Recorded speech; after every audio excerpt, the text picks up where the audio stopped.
एक बार की बात है, सुषमा अपने पूरे परिवार के साथ खुशी खुशी मोहन नगर में रहती थी। उसकी दो बहुएं थी, पल्लवी और शिवानी। एक दिन दोनों बहुएं रसोई में काम कर रही होती है कि तभी उनकी सास सुषमा उन्हें बुलाती है। अरे बहू, जरा इधर तो आना। शिवानी, जरा जाकर देखना सासू माँ क्या कह रही है। दीदी आप ही देख लो ना जाकर, आपको भी तो सुनाई दे रहा है। अरे मैं आटा गूंद रही हूँ ना, तुम चली जाओ। हाँ तो मैं भी तो सब्जी काट रही हूँ ना दीदी। अरे बहू जल्दी आओ। ओह, ये तो जाएगी नहीं। मैं ही जाकर देखती हूँ कि क्या करना है। पल्लवी सुषमा के कमरे में जाती है। जी मम्मी जी, क्या हुआ? शाम को घर पर कुछ मेहमान आने वाले हैं, तो बना लेना बहू। ठीक है मम्मी जी, आप बता दीजिए क्या क्या बनाना है और कितने लोग आ रहे हैं। सुनील की मौसी जी और उनका पूरा परिवार आ रहा है। कुल मिलाकर 3 लोग और हमें मिलाकर हुए 9 लोग। तो अभी से ही तैयारी करना शुरू कर दो। और हाँ, घर की सफाई भी कर देना, हाँ अच्छे से। जी मम्मी जी, सब काम हो जाएगा, आप चिंता मत कीजिए। पल्लवी शिवानी को घर में मेहमान आने वाले हैं इसके बारे में बताती है। क्या 9 लोगों का खाना बनाना होगा, घर की सफाई करनी है? बाप रे, सासू माँ ने तो हमें घर की नौकरानी ही समझ कर रखा है। ऐसा नहीं बोलते शिवानी, हम इस घर की बहू हैं और घर के काम करना हमारा फर्ज है। दीदी तो है ही सासू माँ की चमची। जब देखो सासू माँ, मैं तो इतना सारा काम नहीं करने वाली। शिवानी कपड़े लेकर गमला साफ कर रही होती है और चक्कर आने का नाटक करने लगती है। मेरा सिर चकरा रहा है। तभी वहाँ पल्लवी और सासू माँ जाते हैं।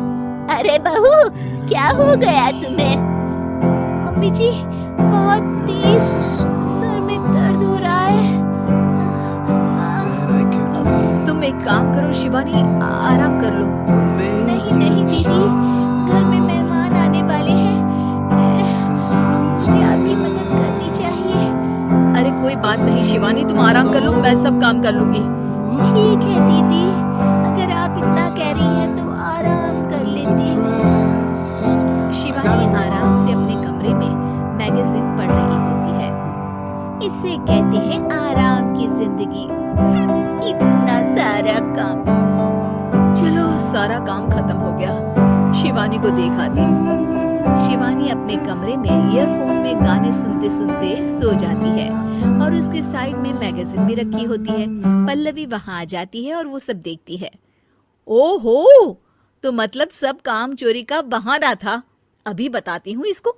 घर का सारा काम मुझे करना पड़ा और ये महारानी यहाँ मैगजीन पढ़ रही है, गाने सुन रही है। पल्लवी रसोई से एक प्लेट और चम्मच लेकर आती है और शिवानी को थाली बजाकर उठाने लगती है। शिवानी अचानक से उठती है। उठ गई महारानी, गाने भी सुन लिए, मैगजीन भी पढ़ ली।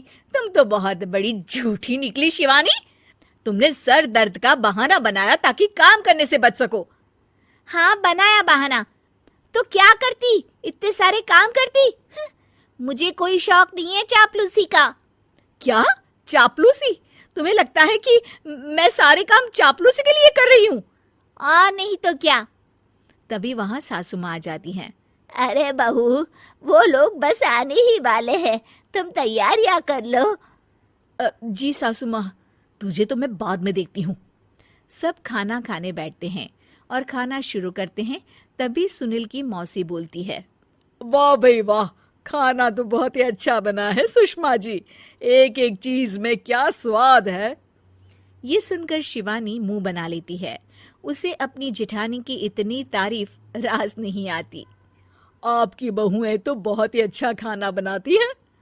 हाँ बनाती तो दोनों ही अच्छा है, पर आज ना ये सारा खाना बड़ी बहू ने बनाया है।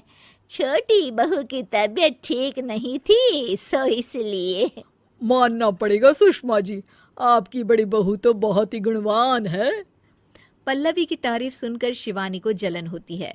पल्लवी ये सुनकर खुश हो जाती है और शिवानी की तरफ देखकर उसे चिढ़ाती है। कुछ देर बाद मेहमानों के जाने का वक्त हो जाता है। मौसी जी सबके लिए उपहार लाई होती है, वो सबको शगुन के पैसे देती हैं और अंत में पल्लवी के पास आती है। तुम्हारे लिए शगुन का लिफाफा तो है ही, पर बहू तुम्हें एक और उपहार भी मिलेगा इतना अच्छा खाना बनाने के लिए। मौसी अपने सोने के कंगन निकालकर पल्लवी को पहना देती है। ये लो, ये मेरे मनपसंद कंगन है, अब से ये तुम्हारे हुए। धन्यवाद मौसी जी। ये देखकर शिवानी तो पूरी तरह से जल जाती है और गुस्से से रसोई में चली जाती है। तभी वहां पल्लवी आ जाती है और उसे अपने कंगन दिखाने लगती है। देवरानी जी, अब आपका सर दर्द ठीक तो है ना? मुझे लगता है कि अब सर दर्द शुरू हो गया होगा आपका।